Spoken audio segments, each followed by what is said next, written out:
Good night. It's about 5 past 11 on the 11th.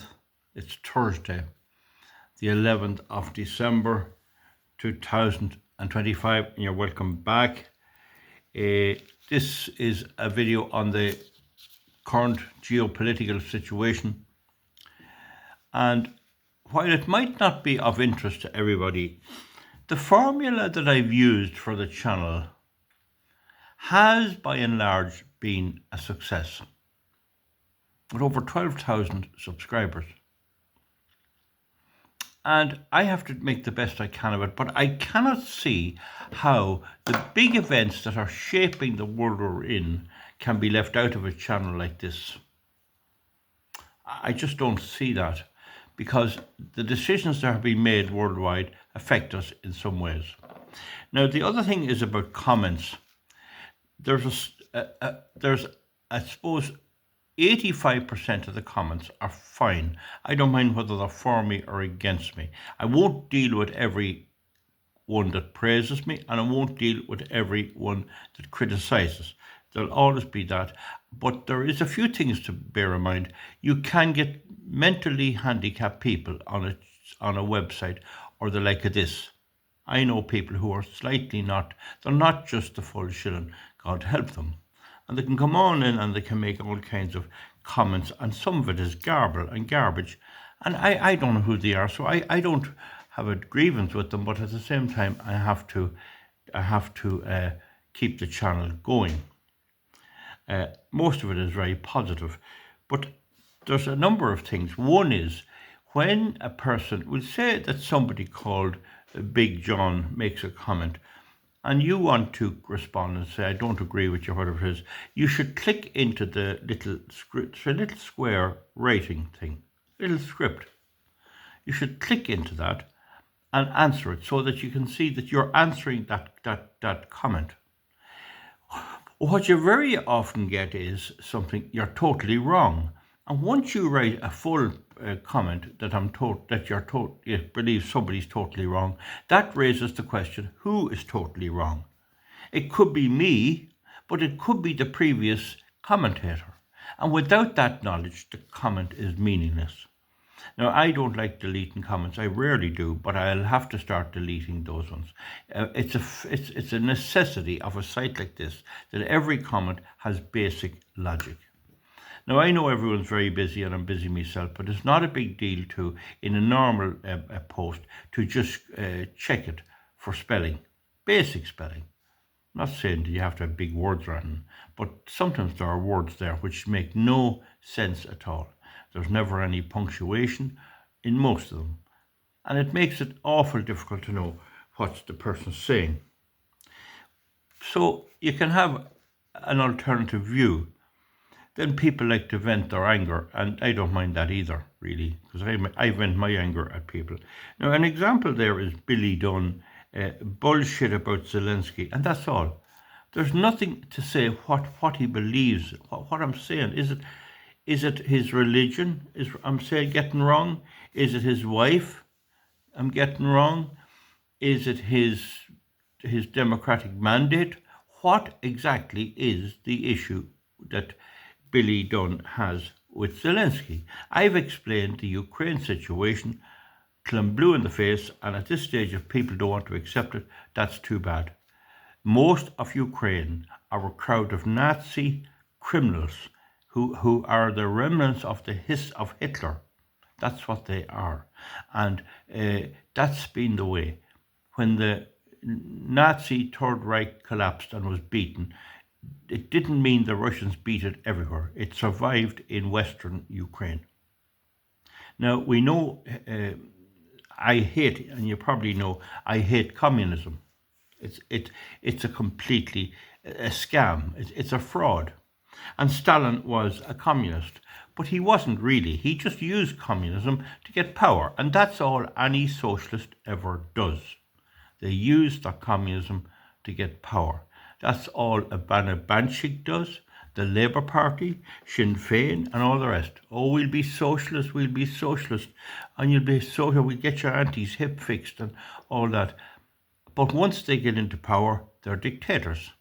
And I've long made the point that the political spectrum is not a straight bar, it's a circle, like the face of a clock. And I believe that theory is accurate, but very few agree with me on that.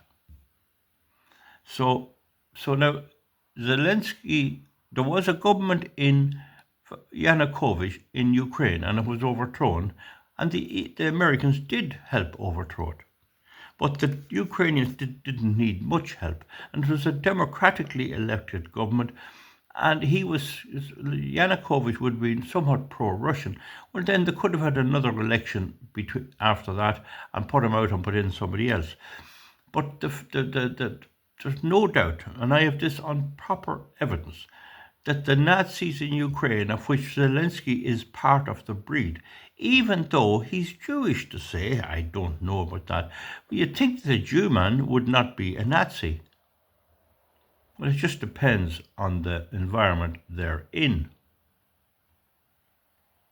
But the thing about it is, the people of Ukraine turned on the Russian population, which was a very unwise thing to do. Right, Stalin did abuse the Ukrainian people, but in the middle of Stalin's term, or maybe towards the end of it, Hitler rose, and Hitler made it clear, and I've studied this, that the reason he invaded Russia was to get land for his stormtroopers. That was the identical same to what happened in Ireland. The landlord system in Ireland, if you looked them up, 99% of them had military rank. They went off and they fought for the British Empire, and they were granted estates in Ireland as a result. Colonel Pratt was the one in Kingscourt. Shirley in Carrickmacross was a British major of some kind. You look at Griffith's Poor Law valuation, and every one of them have a military rank. They got land for their military loyalty to the crown. And so Hitler was going to give the Ukrainian land to his stormtroopers and his military people as a reward. But it didn't work out for him. 20 million Russians died fighting him. So although Stalin was a communist and did terrible things, he took the Tartars out of Crimea and horsed them up into Russia proper. Some of them came back, some of them never came back, some of them died. It was very similar to the Trail of Tears with the Cherokee Nation in America, where Andrew Jackson drove them out of their ancestral home. So Stalin did that, and there's a lot of hatred for him over that. But he died in 1953, and then efforts were made to repair all that. It's long enough now from 1953 to now to put it right. But the thing about Stalin is too that they did muster around him. When Hitler was taking over the country, they did give Stalin their loyalty, and Stalin managed the war and managed to beat them. So it worked because he was a dictator, and in a war, I think it's fair to say a dictator, if he's any good, will generally do a better job than a democratically elected leader. And don't forget, in Britain, before the Second World War, Winston Churchill did not have a mandate. It was never Neville Chamberlain had the mandate, but they put Churchill in as an agreed national candidate, which wasn't strictly democratic, but he was the man for the job. So it's all right. I don't know what Billy Dunn really means about Zelensky. Is he saying Zelensky's a good man or whatever? That's all right, but you need to give the reasons. I can't debate on a phantom point. So that'll have to stop. I'll have to delete those comments. It's you have enough intelligence to write you're talking bullshit about Zelensky and then stop. That's no good. You have to say because. Now, all right, we leave that. Now, Joe Hayes, he's me in-house troll. He's telling me that Austria is in Europe. I fail to see what the significance of Austria being in Europe. I never said it wasn't in Europe. The Court of Human Rights is wait, let's see now what he said, is where you appeal to. Oh yes, the Court of Human Rights is, but I would say the member states with their democratic states, they're the ones should have the final appeal. We have judges in the High Court in Dublin to rule on people's rights in accordance with our Constitution. Well, what is there to do with the European Court of Human Rights? Now, maybe Joe Hayes would make the point that a worker, maybe who's dismissed or something, might have an appeal. And that's what I do agree on that, because I believe Enoch Burke's case, if it had to be handled right, it should have been taken to the whole way to the European Court of Human Rights, because it's constructive dismissal, which is an offence under Irish law. It's at least a civilian offence. It's against Irish law. That was never tested. But he's not talking about Enoch Burke, in fairness to Joe Hayes there. So then he says America is not in Europe. I know it's not in Europe. Nobody ever said America's in Europe. That's why I think that like a Joe Hayes may be a handicapped person. America's not in Europe. But America was being used by Europe to do all the lovely stuff, and now Trump is pulling the plug and letting them go off on their own, and there's going to be good fun with that. Now, so can you understand me? He says, well, no, I can't understand you, because you're not putting your case in logical form. A paragraph would cover it all, and then I could answer. And then he's ripping about the farmers getting subsidies. You go up to Oliver Bond Flats or Sheriff Street in Dublin, or Donore Avenue, or the flats on South Circular Road. They're living entirely on dole, and they don't work at all. The farmer has to work. You want to see my hand? Oh, cuts. Look at the cuts. That's just an ordinary sample. So, and we have produced some of the most expensive meats ever. And that's gone into the export market, and that's money pouring into the Irish economy. But you cannot produce those products without a lot of hard work and husbandry. And the milk price is now back. It's after coming back. It's pulled back. And I was at the mart today, and I got the impression that cattle prices are eased a bit. Now, it's very hard to say, but I know that for the last 3 months, there was no mart that didn't have an animal make 4,000 euros. I saw one myself a couple of weeks ago making 4,200 euros. And I was in there today, and I did not see any animal making 4,200 euros. The same type of an animal was making about 37. But there's issues of quality, so I can't really be sure. So that's the thing. So the thing about the farmers' grants and all that. Anyway, you can take that up with the political parties. You can do it. They're there at least 50 years. I remember working in a summer job as a young fella. You know, when you'd be off school, and I remember them tackling the farmers. There'd be farmers working in the factory I was in, and you're getting grants. So it was a thing that it's a thing now, and I don't give a damn whether you're elected or not. They're there, and they will be there to an extent. However, I do think there will be cut. There will be cut. I think that the Ukraine war will cut away the farmer. So now that's enough of the dealing with those points. Oh, it's a terror how the time goes. Oh, that's 13 minutes, imagine that. Anyway, the big news is, rightly or wrongly, I think it's fairly sure to say that Europe will take the 209 billion euros and give it to Zelensky. Now, personally, I hope to do, because my dream is the destruction of the EU. I've made that clear. This is a horrific institution. It was set up partly to keep Germany in their box, and Germany's out of their box. And the minute you let the Germans out of the box, they're shouting, Sieg Heil, Sieg Heil, and they're mad for war.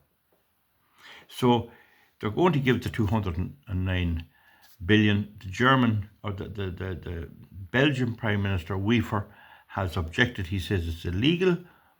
There is no way they can work around it and make it legal. And it sends shockwaves through the financial circles. Now, it'll have implications for us all, and I'll suffer the same as you, and your children will suffer. And but the thing about it is, it'll be a severe shock to the system. I can't see anybody putting money in European banks again. See, if you have money, whether you're Russian, Saudi Arabia, China, or whatever, you have to have somewhere to put it. You can't use it all at home. There's only a certain amount you can use on projects. And I mean, I have projects on my farm, and I'd be saving for them and getting ready for them and organising finance and that. But there'll be times you'll have some spare money. You might want to keep money now till maybe the springtime to buy cattle, and you have to put it somewhere. So that's taught in the universities. That was taught to me in my degree course. A home for money is what they're looking for. So I think that'll pull the whole money out of Europe. And it's a pity really for Euroclear, a very, very sound, solid bank in Belgium that was used as a depository for all over the world, which was necessary for the financial system. But unfortunately, once you start stealing the money of other nations just because you don't like them, well, of course, that's the end of it, because it'll be Zelensky this year. Next year, it'll be something else. It'll be Taiwan, or it could be even the African states that are rebelling against the French, like Nigeria and Burkina Faso. They can't put the money in the European Bank. That'll be whipped straight away. So because of that, the Russians and the Chinese are working on the BRICS Bank. And there is quite a good deal of trade outside the dollar. Now remember, the dollar does weaponize their currency, but not to the same extent as the Europeans have done it. Not to the same extent. This taking of the 209 billion by Europe is something that America wouldn't do.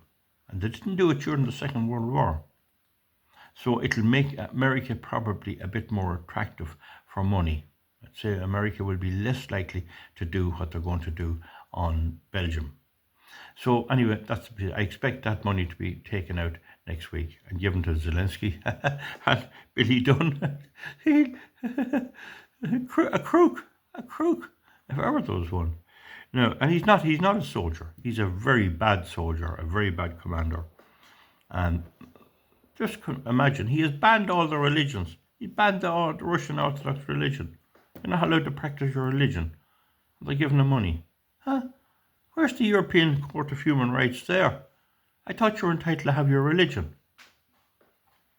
Not the way. Now, so that's that. Now, the other thing is there's 8 billion in London, and Starmer is going to give it to Zelensky as well. 8 billion. And every legal opinion and everyone that talks about it says it's illegal to take that 8 billion belonging to Russia and give it to Zelensky. But it's going to happen. They're determined to do it. Now, Russia will probably sue, and it might not be an English court, but it was in the Financial Times today. And all the legal advice is that it's totally illegal what they're going to do. Now, one of the little things that disappoints me is that Nigel Farage of Reform UK, who is the only hope we have, has not come out against the taking of this money. It looks to me like Nigel Farage is watery on Ukraine. And if he was the Prime Minister, he might do this as well. Is there some wee thing amiss on Nigel Farage? He is a strange character. He's a wee bit overconfident for my way of thinking, although he achieved a lot and achieved Brexit. But I'm wondering why he hasn't made some statement. Just wondering why he hasn't made a statement. Now, I've clarified before about the European Court of Human Rights, just to go back on it, that the Conservative Party in England wants to pull out of it. We'll have to get out of it. Now, with comments that were made about the European Court of Human Rights, it is true that the European Court is a last appeal, but I don't believe it can do any better than our own national courts. That's what our courts are for. We vote for the government, they appoint the judges, they have the constitution. Why do we have to go outside our own borders to get it? But if there is some benefit on employment law from the European Court of Human Rights, it's only the crumbs of the table. The European Court of Human Rights is not for Europe at all. It's for Somalia, Nigeria, South Africa, Rhodesia, or whatever it is now, Zimbabwe. It's for any country except Europeans. And it is solidly in favour of allowing every single migrant, whether they be criminal, rapists, or whatever, stay in the country they reach. So, for the appeal that Joe Hayes talks about getting, you pay the price that your population is turned around. In other words, if you take at the turn of the century, the European Court of Human Rights was still there, and the European Convention of Human Rights was still there. Ireland had most of its population intact, and Britain had most of its population intact. Now, 25 years later, we have a quarter of our population gone, and we're heading to a situation where we will be a minority in our own country. That is the impact of the European Court of Human Rights, and that is why there are moves on to dump it out the window. It might have worked some way, and I still don't see the point in it, but it might have worked some way had the judges not been mad woke. They are never going to change. You will always get the likes of Starmer, the likes of Ursula von der Leyen, and the likes of Angela Merkel, and these. You'll always get them mad for immigration, and Macron in France. And you're not going to get any kind of common sense judgments en masse. You're going to get the migrant put first in all cases. And in that situation, you have to be prudent and say, let's get rid of it altogether. Does that make it clear on 22 minutes? So I think I've covered a few things there. Unprecedented, given 209 billion euros to Zelensky. There's 145 gone missing already. I think Trump hasn't copped on, even though Trump, in my opinion, should have washed his hands of the Ukraine long ago. It's not part of the European Union. It's not part of NATO. So what are we worried about it for? Well, what are we getting involved in it for? And then I've made my video today. The next thing is the conscription. As someone said, Helen of Nobber. The conscription and the military service. And I think if we plant the seed of no military service in Britain and Ireland especially, and it's in Germany, I think that could catch on. I think times have changed. And even though they pull the economy down and leave nothing for anybody, I don't think they're going to get people to go as bullet stoppers for the government. Someone commented there, I think from the UK, if they think he's going to stop bullets for them villains, they're making a big mistake. The end of the trouble with our world at the moment, in the case of Ireland, the UK and Europe, is the government has managed to get power while hating the people they rule over. They're not the servants of the people, they're the dictators of the people. And I have no doubt that there is a serious secret plan, an unwritten rule in Europe and Britain and Ireland, that if anyone on my side ever wins elections, they won't cede to them. They won't give them the power. They will not let a government in that would, like Marine Le Pen or Alternative for Deutschland, and even Farage.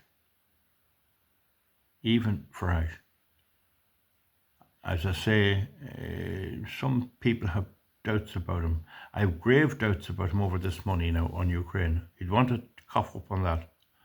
But the thing about him is that they're going to keep them out.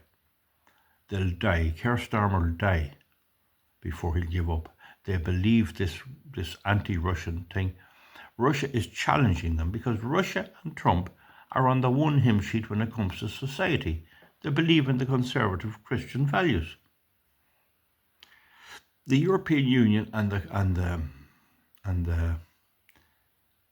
Starmer government, they don't believe in Christian values whatsoever. They have a totally different view of the world, and they look at the British people as something to be beaten down and get them out of the way. And if they can't get it democratically by the native people, they'll bring in the migrants in the hope that they'll vote and keep them in. That's what the American Democrats are doing. It's very, very simple, really. There's no big mystery about it. Have a covered big case there. Interesting times. They'll lead us to war. This type of behaviour leads to war. And they're itching for war, and it's up to us to say, you go off yourself and you fight. But they won't do that. Comment underneath. Bye bye. We'll see you back. Thank you.